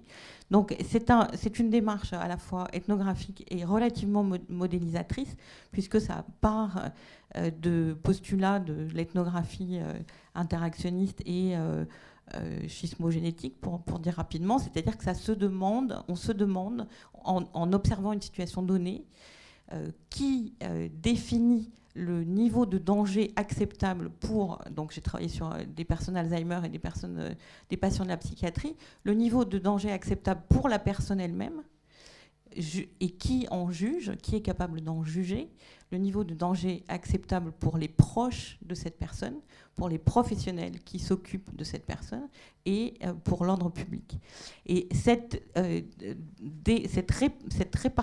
examen précis des différentes perceptions du danger pose évidemment aussi une question de connaissance, donc une question de rapport à d'autres disciplines ou à des professionnels qui sont des porteurs de connaissances d'un autre ordre que la connaissance des personnes impliquées et que la connaissance sociologique. Donc il me semble que derrière cette démarche ethnographique se trouve une certaine conception de la pluridisciplinarité. Donc je reprendrai des choses qu'a dites Francis, c'est-à-dire que pour que ça marche dans l'équipe de recherche, et non pas dans ce qu'on est en train d'observer, mais pour que ça marche dans l'équipe de recherche, il faut du respect mutuel, c'est-à-dire qu'il faut du respect pour la nature des connaissances que nous avons, peut-être aussi de l'amitié. Il faut une compréhension des connaissances de l'autre, c'est-à-dire qu'il y a un travail, il ne faut pas d'ignorance de la façon dont les différentes disciplines, des principes et des théories sur lesquelles repose la perception des dangers par les différentes disciplines. Et du coup, il faut un intense travail de traduction. Et c'est ce travail de traduction qui est permis, je pense, par l'amitié dont vous parlez, puisque c'est un travail à long terme, c'est un travail très, très spécialisé, et c'est un travail très différent selon l'objet. C'est-à-dire qu'il est impossible de parler de risque en général. Nous, quand on a travaillé sur Alzheimer, on voyait bien que nos interlocuteurs étaient des neurologues, des neuropsychiatres, et bien sûr nous-mêmes comme sociologues, mais aussi l'anthropologie de la parenté qui permettait de comprendre ce qui était en train de se jouer autour de la personne considérée comme Alzheimer, aussi la sociologie du travail autour des contraintes qui portent sur les professionnels qui s'occupent d'Alzheimer. Donc on est dans des situations où le degré de précision de l'objet, enfin l'objet définit finalement les disciplines concernées. Sur les patients de la psychiatrie, on se trouve avec devant dialoguer avec des psychologues, des psychiatres, des neurologues, et pas du tout de la même façon que quand il s'agit d'Alzheimer, notamment parce que les patients de la psychiatrie posent beaucoup plus que les patients atteints d'Alzheimer des questions d'ordre public, des questions de manipulation des peurs du public autour de fausses statistiques ou de fausses représentations des dangers que font courir les schizophrènes à la société ou que courent eux-mêmes les schizophrènes dans la société. Donc là, il y a des débats qui demandent une très grande précision des différentes disciplines qui ont à faire avec la question que nous posons. Et juste, je conclus là-dessus. La distance dont parlait Frédéric tout à l'heure, il me semble, pour les sujets sur lesquels je travaille, que la distance du temps est une distance utile. Je m'explique. J'ai travaillé, ou j'ai eu à connaître les travaux des historiens sur la famine dans les asiles psychiatriques pendant la guerre ou la famine dans les hospices de vieillards. Et ce sont ces travaux à la fois très précis et très distanciés qui ne peuvent avoir lieu que parce que le temps a passé et qu'un certain nombre des culpabilités ou des accusations réciproques qui se passaient se sont éteintes. Donc ces travaux-là permettent de comprendre aujourd'hui, par exemple, ce qui s'est passé au moment de la canicule de 2003 et de l'existence de ces morts de la canicule et de la façon dont les politiques et les médias se sont ou non emparés de certains morts et de ce que disaient ces morts de la situation sociale et politique contemporaine. Voilà, c'était juste pour rappeler à la fois la pluridisciplinarité et puis les objets sur lesquels je travaille. Du coup, comme le temps a passé, je vais peut-être, comme vous n'avez pas tous pris la même définition de mes questions, je vous repasse la parole pour un deuxième tour, si vous le souhaitez. Du coup, Francis Sur les risques, moi je risque de faire. Mais je veux le faire. Ouais, non, mais parce qu'on n'a plus que 5 minutes en fait, si j'ai bien compris, Peter, c'est ça donc, deux mots alors. En 2 mots, moi sur les risques qui m'intéressent, c'est la réversibilité justement. C'est-à-dire quelles sont les prises qu'ont des acteurs, des collectifs d'acteurs, comment ils se forment déjà. Et c'était le sens du lanceur d'alerte, justement, contrefactuel par nature. Je lance une alerte pour que ça ne se produise pas. Je vous rappelle que certains vétérinaires anglais avaient dit qu'il y aura des millions de morts quand le gouvernement a reconnu le passage de la vache folle, de la vache à l'homme. Et bon, évidemment, après coup, ça paraissait comme hyperbolique et ça a servi des causes d'ailleurs. Vous voyez, regardez-moi ça, ça s'est jamais produit. En fait, si on n'avait rien fait, évidemment, on ne sait pas combien de morts il y aurait eu. Il y en a eu quand même 500 ou 600, je crois, au total. Et en plus, des pathologies très particulières qui étaient vraiment tracées. Ça a été pareil sur l'amiante. Bon, j'ai beaucoup fréquenté Henri Pézra, décédé il y a pas mal de temps maintenant. Quand il disait dans les années 70 ça va être une catastrophe sanitaire, c'était inaudible à l'époque. Et pour des raisons sociales, politiques, on peut redécrire. Donc après coup, évidemment, on voit bien, c'est très facile de dire il aurait fallu faire. Et c'est souvent dans les procès ce qui surgit. Et les procès viennent travailler cette question-là. Donc moi, ce qui m'intéresse, c'est d'essayer de décrire le plus ethnographiquement possible, au plus proche des acteurs en tout cas, sur des longues durées, de les suivre. Comment ils arrivent à réversibiliser, en tout cas à éviter le pire ou éliminer des conséquences. Quand vous pensez aux perturbateurs endocriniens, sur lesquels je travaille beaucoup aussi, c'est quand même, ça fait maintenant le grand colloque aux États-Unis, c'est 96, qui lui-même s'appuie sur des travaux qui datent depuis 20 ans, les premières observations connues sur les alligators, etc., etc. Donc l'impact des produits chimiques. Rachel Carson, c'est 1962. Donc on voit bien que la question, c'est pas de trouver le point de départ de l'alerte, mais c'est de comprendre son processus et comment ces processus créent des possibles et ouvrent justement des trajectoires qui étaient totalement impensables, précisément parce qu'on n'avait pas saisi le problème. Et donc le climat, c'est ça. C'est-à-dire qu'effectivement, toute la question aujourd'hui porte sur l'adaptation, avec la résilience, tous ces débats-là, la plupart naissent, on en a parlé tout à l'heure. C'est-à-dire qu'au fond, si on admet qu'il y a tant de degrés de plus, on commence à faire des tables de conséquences. D'ailleurs, dans le groupe 2 et 3 du GIEC travaille beaucoup là-dessus. Et vous avez des conséquences, évidemment, sur les forêts, sur les villes, sur les zones côtières, enfin, vous pouvez les sommer. Et la question, c'est renvoyer aux acteurs de terrain comment ils se placent dans une anticipation.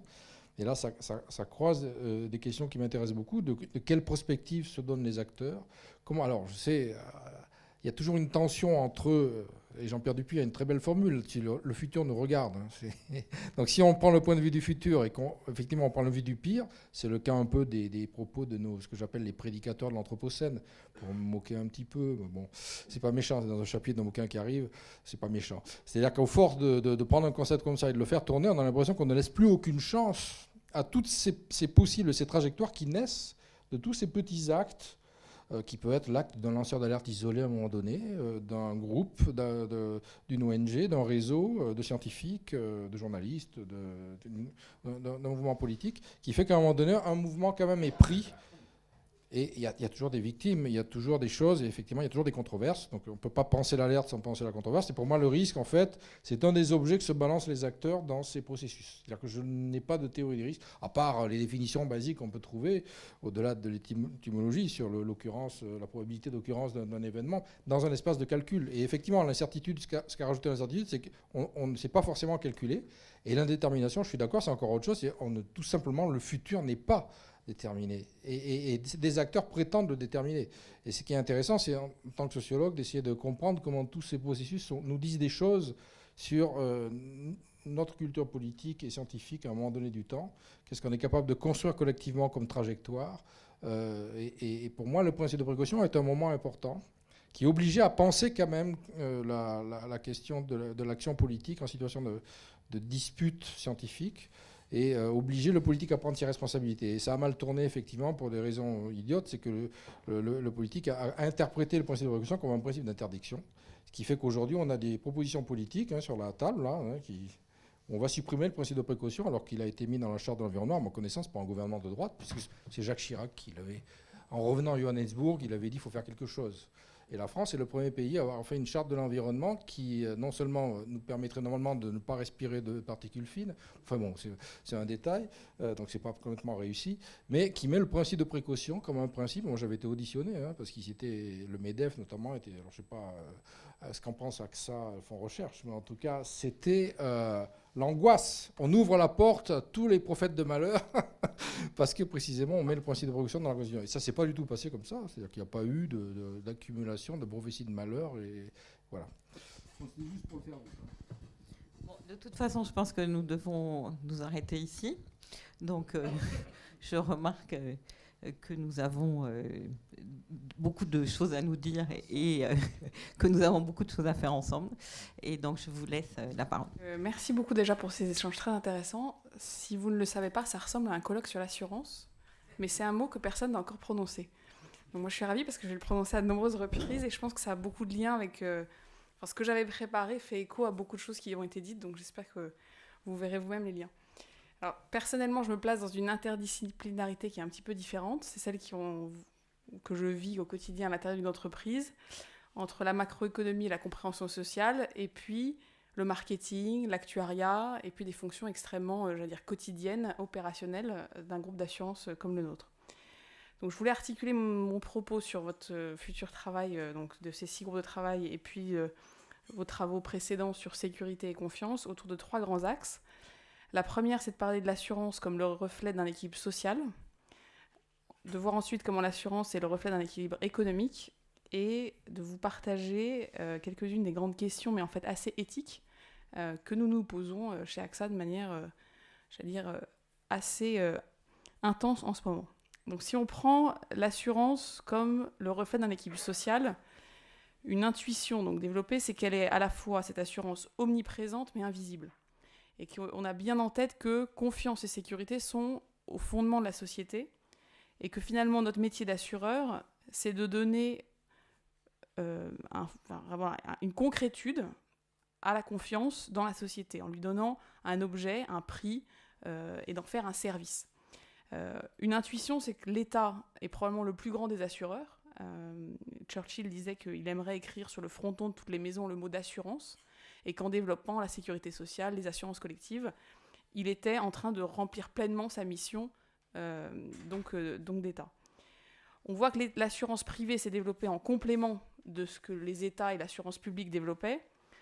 Si on prend les sociétés, comme on dit, primitives, on parlait de tontines communautaires, c'est-à-dire de mécanismes formels ou informels, communautaires ou individuels ou familiaux, qui permettaient de gérer les risques ensemble. On voit qu'il y a des mécanismes de gestion des risques qui sont extrêmement primitifs, comme le fait d'avoir des enfants. Dans de nombreuses sociétés, la meilleure assurance, c'est le nombre de ces enfants et de savoir si c'est des garçons et des filles. Les garçons et les filles apportant une assurance sur le futur très différente. On a vu aussi émerger dans des dynamiques territoriales des mécanismes d'épargne et de mutuelle, qui étaient en fait aussi en complément de ce que apportait la puissance publique.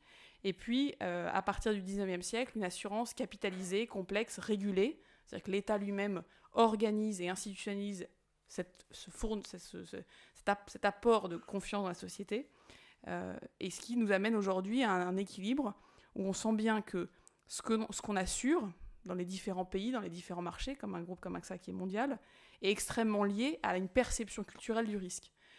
Et aussi dans le temps qui a beaucoup évolué.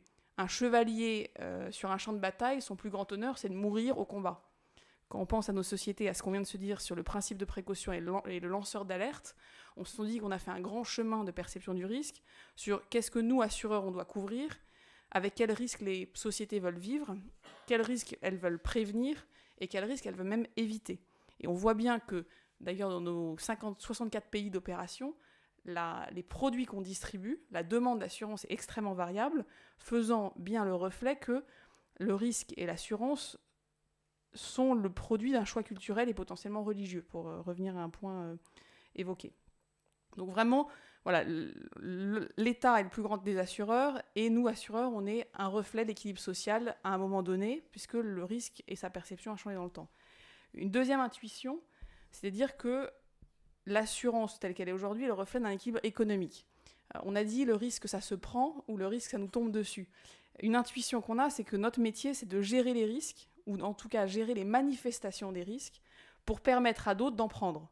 Et donc ça a un grand lien avec la croissance économique, puisqu'on sait que la croissance économique n'existe que parce qu'il y a une prise de risque, et que cette prise de risque, il faut l'encourager, l'encadrer, la faciliter. Et donc il y a tout un lien entre assurance et taux d'intérêt, par exemple. C'est parce qu'il y a de l'assurance qu'on arrive à réduire le risque agrégé et donc le taux d'intérêt qu'on fournit aux acteurs. Une deuxième façon dont l'assurance contribue à l'équilibre économique, c'est qu'on stabilise. Alors vous avez Friedman qui vous dit qu'on a un revenu permanent ou un lifetime income. Cette vision-là n'est possible que s'il y a des gens qui vous lissent le revenu dans le temps. Si vous avez des grands chocs individuels et que personne ne les comble, votre revenu et votre projection de revenus sur l'ensemble de votre vie n'est que théorique. Il devient concret parce qu'il y a des acteurs comme les assureurs qui vous comblent les moments où vous avez des chocs négatifs. À l'échelle macroéconomique, on a parlé de catastrophes naturelles. Les assureurs jouent aussi ce rôle-là de remettre de la stabilité dans des cycles qui pourraient sinon être extrêmement volatiles. Un troisième apport économique de l'assurance, c'est la mutualisation. C'est comment, en mettant les risques ensemble, on crée des communautés. Vous avez aujourd'hui beaucoup d'émergence de systèmes d'assurance qu'on appelle peer-to-peer, c'est-à-dire que des individus reprennent en fait les mécanismes de tontine primitifs et recréent des communautés. Et c'est en ce sens qu'on se voit nous-mêmes assureurs comme des agents concrets de la création et de l'organisation de la solidarité financière. Et à ce titre-là, on est un acteur, j'allais dire, public, pas parce qu'on est régulé, enfin à la fois parce qu'on est régulé par la sphère publique, mais aussi parce qu'on aide à faire communauté autour de la solidarité financière. Et puis je voulais parler d'innovation. Une intuition qu'on a, c'est que nous, assureurs, on est un peu à la frontière de l'innovation. Tout ce qui n'est pas assuré, j'allais dire, est du domaine de la niche. Tout ce qui est assuré devient du domaine de la masse. On sent qu'aujourd'hui, l'assurabilité, comme on l'a défini, de la voiture sans chauffeur, des robots, des drones, de tout le risque cyber, on est vraiment à la frontière. C'est qu'on a une énorme pression sociale et politique de dire assurer, comme ça l'innovation va se déployer. Et en même temps, on a une grande réticence interne de dire ce sont des risques qu'on a dit qu'on n'arrive pas à forcément déterminer, pas forcément à mesurer, pas forcément à connaître.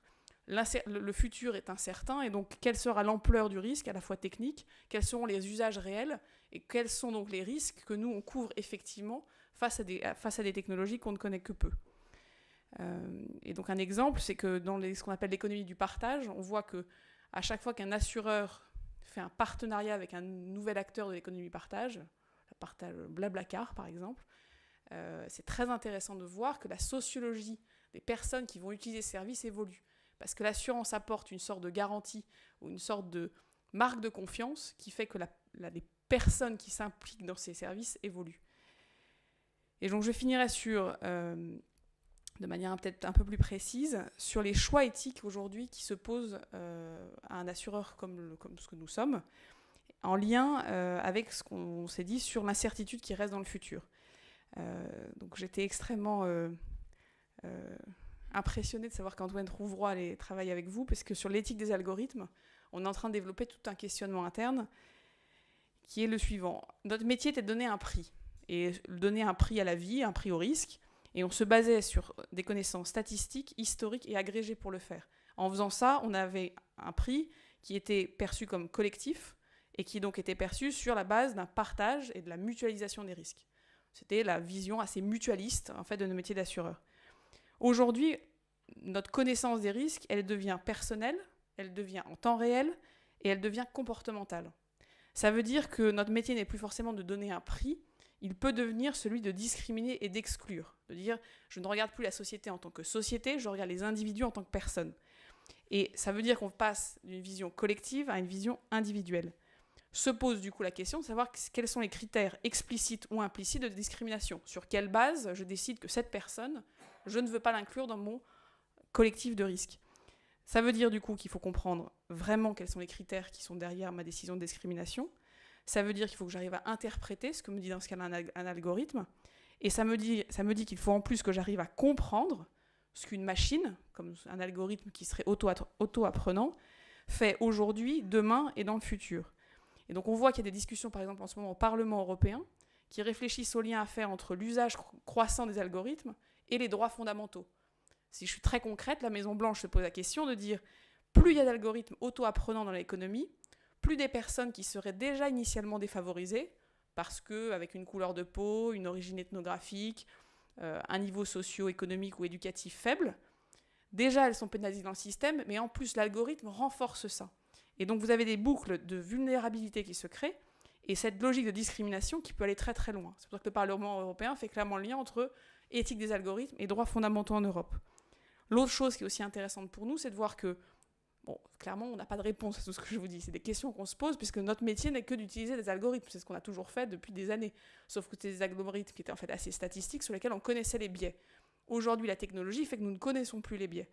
Donc la question pour nous, c'est aussi de dire, est-ce qu'on a une doctrine européenne à construire sur ce qui serait une éthique des algorithmes, en lien avec nos droits fondamentaux européens, là où on voit qu'aujourd'hui, beaucoup d'acteurs américains commencent à réfléchir à ce qu'ils appellent une intelligence artificielle soutenable, mais avec un champ de valeur qui est celui de la Silicon Valley, qui est celui de la Constitution américaine, et qui n'est pas du tout celui du monde européen. Donc ça, l'éthique des algorithmes, très honoré et impressionné quand on trouvera à travailler là-dessus, parce que je pense qu'on aura beaucoup de choses à continuer à échanger. Et l'autre grande question qui, je pense, reprend beaucoup de choses que se sont dit là pendant la table ronde, c'est qu'on réfléchit aux nouvelles relations entre hommes et machines. Et ce qui va un peu dans le domaine du droit, je ne vois plus où là. Voilà. Nos sociétés ont créé des régimes de responsabilité qui savaient gérer et organiser la gouvernance de la responsabilité d'homme à homme. Moi et ma voiture, lui et sa voiture, on se rentre dedans, on a un cadre. On connaît la responsabilité, on sait comment la décortiquer, on sait dire où est le tort, on sait dire où est le hasard. Et on a créé une sorte de jurisprudence très riche sur la responsabilité d'homme à homme. Aujourd'hui, on voit qu'on a de plus en plus de machines, de robots, d'objets techniques indépendants et autonomes qui vont être en interaction de plus en plus grande avec les hommes. Et la question qu'on se pose, c'est quel régime de responsabilité on doit créer entre ces hommes et ces machines qui vont interagir de manière grandissante. Il y a 3 sujets sur lesquels je trouve ça passionnant, je pense que vous allez le sentir. La première, c'est ce qu'on appelle l'erreur artificielle. Nous, humains, on a un seuil d'acceptabilité de l'erreur humaine qui est un construit social. On considère que voilà, un chirurgien m'opère, je sais qu'il y a un risque, alors il est couvert avec une responsabilité civile, mais je sais qu'il y a un risque qu'il se trompe. Et c'est ma relation en tant qu'humain, avec mon chirurgien, j'ai une relation de confiance où je remets ma vie entre ses mains et se crée un continuum humain. Quelle sera notre acceptabilité, nous, humains, d'une erreur artificielle? C'est-à-dire le robot qui m'opère demain, est-ce que j'accepte de la part du robot la même tolérance à ce qu'il fasse une erreur que le chirurgien humain? Si on pense pas dans le domaine commercial, j'appelle un agent d'assureur, il me donne un prix. Il est 9h du matin, il est de bonne humeur, le prix est faible. Je l'appelle à 17h, il est de mauvaise humeur, le prix est élevé. Au fond, c'est un construit social, c'est-à-dire qu'on l'a accepté, on sait qu'il y a une sorte de variabilité, et donc du coup, on vit avec. Est-ce que dans nos sociétés de manière commerciale, on va accepter que les robots, si on revient aux algorithmes, soient froids? C'est pas parce que je suis sympa que j'aurai un meilleur prix. Le robot va être froid. Est-ce que c'est quelque chose qu'on veut accepter dans nos sociétés? Donc ça, c'est la partie... voilà, qu'est-ce qu'on accepte d'un humain qu'on n'acceptera pas forcément d'un robot, et donc tout ce qui est autour de l'erreur artificielle. On parle d'intelligence artificielle, il y a l'erreur artificielle. Derrière l'homme et la machine, il y a la fiabilité, la pérennité. Le robot aujourd'hui, il marche bien, le robot demain marche moins bien. Voilà, le vieillissement, c'est quelque chose qu'on accepte pour l'homme et ce qu'on acceptera pour les machines. Et puis, il y a vraiment sur la responsabilité, tout le statut du robot. Est-ce que le robot est un enfant, ce qu'on appelle la noxalité? Est-ce que sa responsabilité est le propriétaire? Et moi, je suis le propriétaire d'un robot, je suis donc responsable de ses actes. Est-ce que c'est un objet? Donc, en fait, la responsabilité est dans son constructeur. Ou est-ce que c'est quelque chose d'autre? Et si c'est quelque chose d'autre, nous, en tant qu'assureurs, ça nous intéresse de savoir ce que c'est. Parce que ça veut dire à la fin qui paye, en fait, hein, quand même. Et donc, c'est des discussions qui incluent beaucoup de choses très interdisciplinaires. C'est juridique, c'est anthropologique, c'est très social, c'est très technologique aussi, parce que l'objet robot, ce qui sera fait, voilà. Donc, je pense qu'avec ce petit tour d'horizon, je vous montre qu'on a aussi une interdisciplinarité très forte dans nos réflexions business, comme on dit, pour essayer de réfléchir à quel est notre rôle, ce qu'on apporte à la société, et comment, parce qu'on assure les modes de vie et les comportements des hommes à un moment donné, on a besoin de bien comprendre la société, les usages et la technique à un moment donné. Voilà, donc merci beaucoup.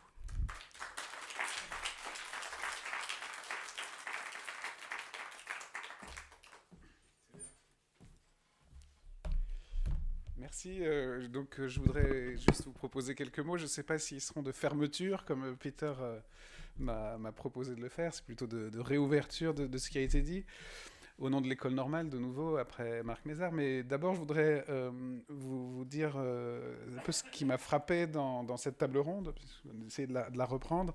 Ce qui fait le sens et l'unité, d'après cette table ronde, à mon avis, du projet que va porter Peter Burgess, et qu'on le remercie tous de porter, en lien, mais aussi en différence, et c'est inévitable et c'est nécessaire avec les problématiques que vous venez de rappeler du point de vue de l'assurance. Il en a été question, en fait, implicitement, à un moment dans le discours de Frédéric Keck, et je vais rappeler pourquoi.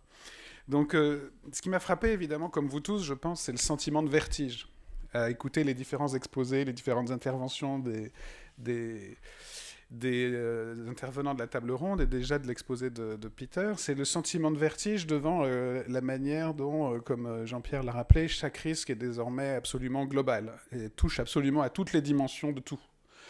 C'est ce que Jean-Luc Nancy appelle aussi l'équivalence des catastrophes. Quel que soit le point d'entrée, c'est-à-dire vous avez une entrée technique, elle est aussi naturelle, biologique, elle est aussi politique, elle est aussi sociale. Et vous prenez n'importe quel point d'entrée, il touche à tout. Et cette globalité, au fond, elle peut donner vraiment le vertige. Et je pense qu'on a ressenti ce vertige. Mais je pense qu'il y avait deux axes quand même qui ressortaient de ce qu'on a entendu et qui vont être portés, unifiés autour du travail de Peter et de la manière dont on va tous y travailler. D'abord, il y avait évidemment le problème méthodologique de l'interdisciplinarité. Et j'ai trouvé que c'était évidemment l'objet explicite de la table ronde, mais on a bien vu qu'en fait, c'est aussi un problème pratique, c'est aussi une exigence éthique et politique. Vous venez de le rappeler du point de vue de l'assurance, d'articuler toutes ces disciplines. Et en un certain sens, donc, de mobiliser les disciplines pour penser cette unité sans confusion. Et on a besoin à chaque fois du plus haut degré. C'est-à-dire qu'il faut vraiment comprendre comment les représentations de la vie avec l'animal, comme dans le travail de Frédéric Keck, sont nécessaires pour comprendre les politiques de la grippe aviaire, y compris en France. Je me souviens qu'on avait fait partie ensemble d'une commission sur la grippe aviaire. Bon, pas du tout pareil d'imposer une politique. Selon les communautés qui sont en présence, il faut une anthropologie culturelle. Bon. Mais là, ça ne règle pas entièrement notre sentiment de vertige. Moi, ce qui m'a beaucoup frappé, et je ne sais pas comment va travailler Peter, mais c'est aussi qu'il y avait un deuxième axe, évidemment, qui était implicite, qui est apparu dans chaque exposé, c'est l'axe des objets.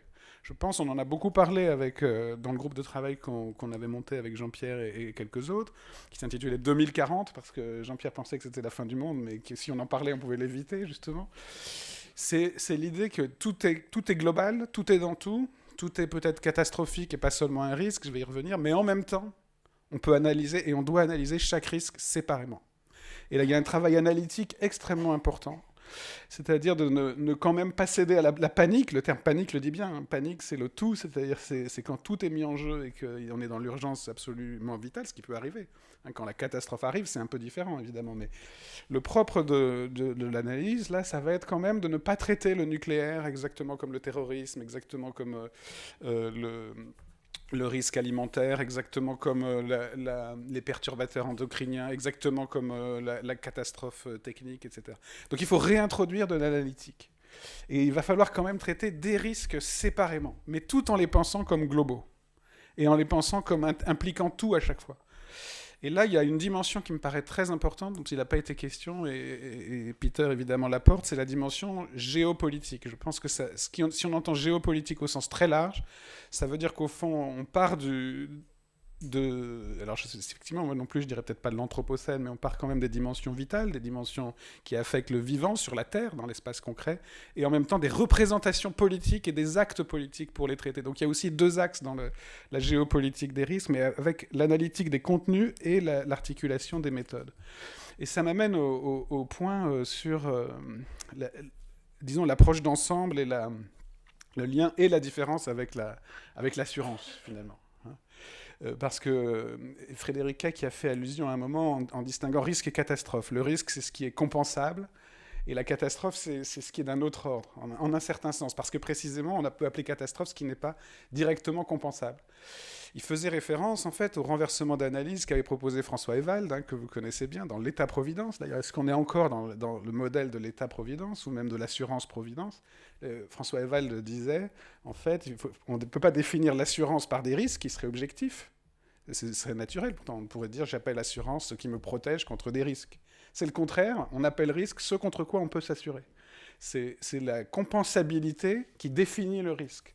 Et j'appelle risque ce que je peux non seulement prévoir comme un danger et calculer, mais prévoir, calculer et compenser. Et par opposition, il nous avait semblé effectivement que la catastrophe, ça n'est pas un plus grand risque. C'est autre chose qu'un risque, précisément parce qu'on doit prévoir ce qu'on ne peut plus compenser, ce qui n'est plus directement compensable. Et je crois que la question là d'aujourd'hui, c'est pas exactement uniquement celle de la catastrophe, qui pose aussi des problèmes politiques très particuliers, pas seulement des problèmes épistémologiques, mais c'est aussi la question de qu'est-ce qu'un risque global, justement, sachant qu'aujourd'hui, ils sont tous globaux, puisque les risques dont on va parler Peter, c'est... Bon. Et je crois que c'est là qu'on voit qu'il y a une différence d'approche et un lien, sans doute, avec l'unification produite par le concept d'assurance. Comme vous l'avez très bien dit à la fin, c'est qui paye. Et qui paye, ça veut dire quand même qu'au fond, et c'est la logique même du propos, on reste dans l'assurable, le compensable, et heureusement, hein, ça, je ne dis pas qu'il faut le critiquer, mais c'est une logique d'ensemble, et il y a une autre logique d'ensemble qui est celle de la globalité des risques globaux d'aujourd'hui, dont Peter a très bien montré dans l'exposé introductif très, très subtil, qu'ils sont déjà là sans qu'on le sache, des virus sont déjà dans nos ordinateurs, j'ai été très impressionné par ce passage, les perturbateurs endocriniens sont déjà là dans l'environnement, les terroristes, entre guillemets, sont déjà là, peut-être d'une autre façon, et la question est évidemment de ne pas céder à la panique, encore une fois, parce que je crois que c'est vraiment ce qu'on va demander, ce qui nous est demandé comme institution d'enseignement, de recherche, comme ne pas céder à la panique par les méthodes, par l'analyse, mais quand même penser le global dans une logique... Voilà. Et donc je voudrais redire, comme Marc Mézard l'a rappelé, l'intérêt de toutes les disciplines de l'école normale, hein, de travailler conjointement à ce travail d'analyse du global, qui ne perde pas sa dimension globale, mais qui ne s'y perde pas non plus. Parce qu'on a une responsabilité intellectuelle très grande. Et je suis très heureux qu'on puisse y collaborer avec Peter, avec les intervenants des différentes disciplines, qui d'ailleurs représentaient aussi certains établissements de PSL, dans le cadre duquel aussi Henri est là, comme ça a été rappelé par Francis Chateau-Renaud. Ce projet va pouvoir rayonner avec toutes les disciplines. L'anthropologie du Collège de France, hein, Philippe Descola l'avait rappelé lui-même. Les sciences sociales et toutes les disciplines. Mais encore une fois, je pense que la difficulté qu'on affronte aujourd'hui, c'est penser le global sans céder à la panique.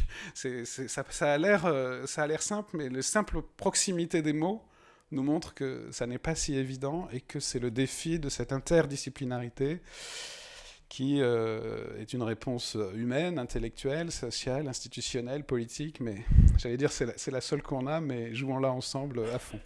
Et donc, merci beaucoup au nom aussi de toute la section lettres, tous les départements littéraires, mais aussi, je pense que Jean-Pierre a parlé des mathématiques, je pense que Yves Laszlo, le directeur adjoint sciences de l'école, sera aussi impliqué à travers les sciences cognitives, les mathématiques, la physique. On l'a bien vu, hein, il nous faut toutes les sciences, tout le savoir humain, analytiquement, mais globalement.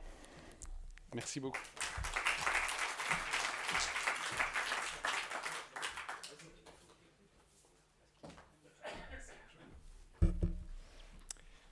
Bonsoir, j'ai le plaisir de dire un mot à la fin sans connaître le début de la discussion.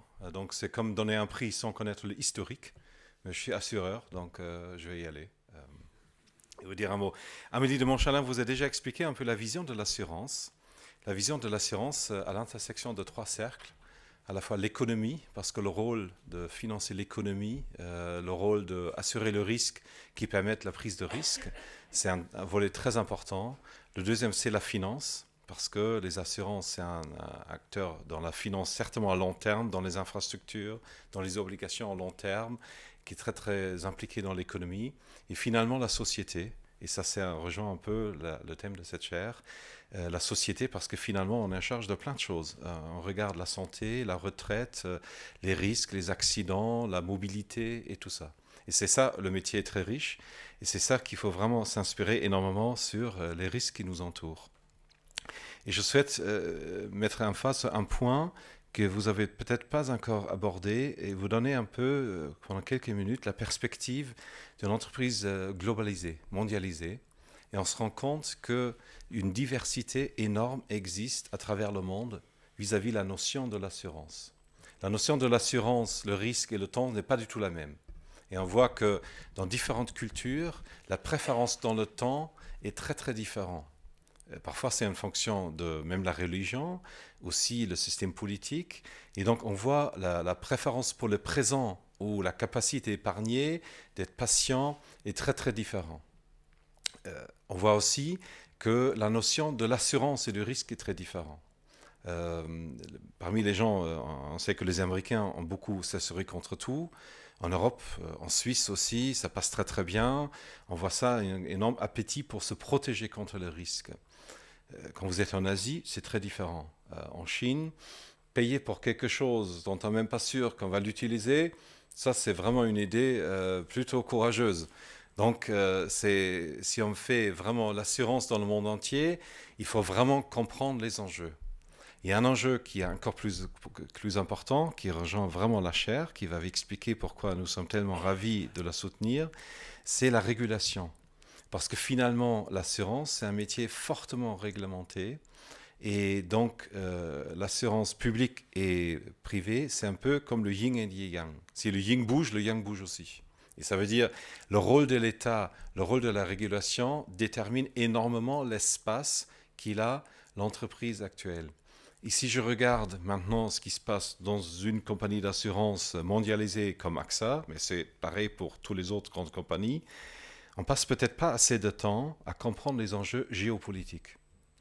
On est basé en France, Allianz en Allemagne, d'autres dans d'autres pays, et on travaille beaucoup en Asie, en Afrique, mais on voit qu'il y a des risques qu'on ne comprend pas. On a des vrais angles morts sur des enjeux géopolitiques, sur la régulation, et chaque fois on se trompe là-dessus.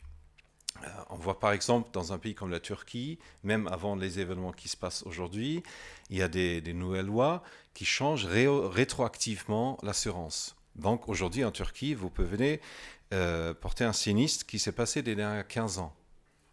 Donc 15 ans dans le passé, vous pouvez déclarer encore un sinistre et être remboursé. Donc ça, c'est des chocs énormes qui arrivent et parce qu'on se rend compte qu'on n'a pas compris assez bien le cadre institutionnel d'un pays.